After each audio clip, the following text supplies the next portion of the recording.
ခုကျွန်တော်မျှဝေပေးမယ့်အကြောင်းအရာလေးကတော့ကျွန်တော်တို့ MPT Wi-Fi password အသစ်ချင်းညီတဲ့ညီကိုများ password အသစ်ချင်းတဲ့ညီလေးကိုကျွန်တော်ပြောပြပေးမှာပဲဖြစ်ပါတယ်เนาะကျွန်တော်လည်းအတူလိုက်လုပ်ကြည့်ရအောင်เนาะ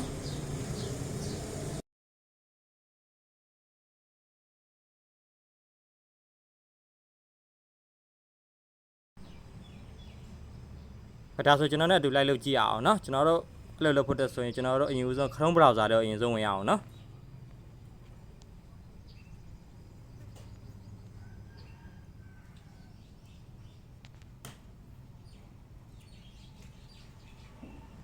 ပြီးကျွန်တော်ဒီ Chrome browser ထဲကိုရောက်ပြီဆိုရင်ကျွန်တော်တို့ကဒီကျွန်တော်တို့192.168.1. ကျွန်တော်တစ်ချက်နှိပ်မယ်နော်ဟုတ်ပြီးရင်ကျွန်တော်တို့ user နဲ့ password ဆိုတဲ့နေရာမှာကျွန်တော်တို့ကတော့ဒီမှာ user ဆိုပြီးတစ်ချက်နှိပ်မယ်နော်ဟုတ်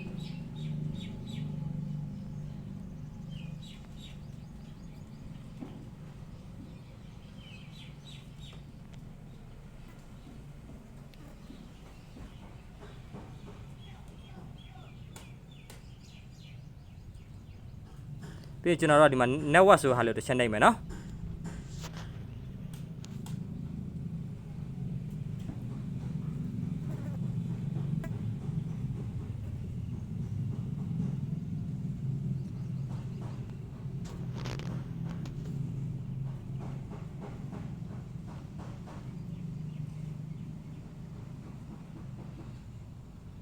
ပြီးကျွန်တော်တို့ဒီမှာ 2.4G ဆိုတဲ့ဟာလေးကျွန်တော်တစ်ချက်ထပ်နှိပ်မယ်နော်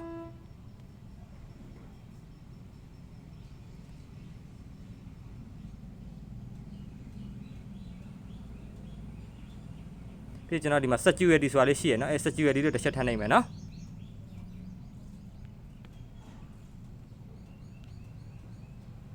ဟုတ်ဒါဆိုတော့ကျွန်တော်တို့ဒီမှာ password 1ပေးလို့ရပြီပေါ့နော် password ကဒီမှာကျွန်တော်တို့8လုံးကနေ63လုံးထိပေးလို့ရရနော်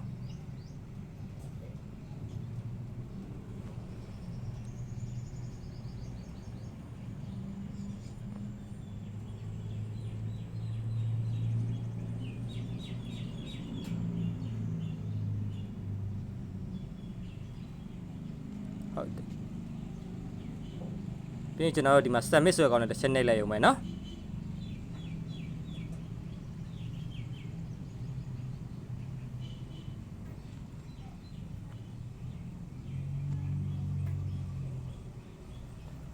ပြီးကျွန်တော်တစ်ချက် confirm တစ်ချက်ထပ်နှိပ်မယ်เนาะ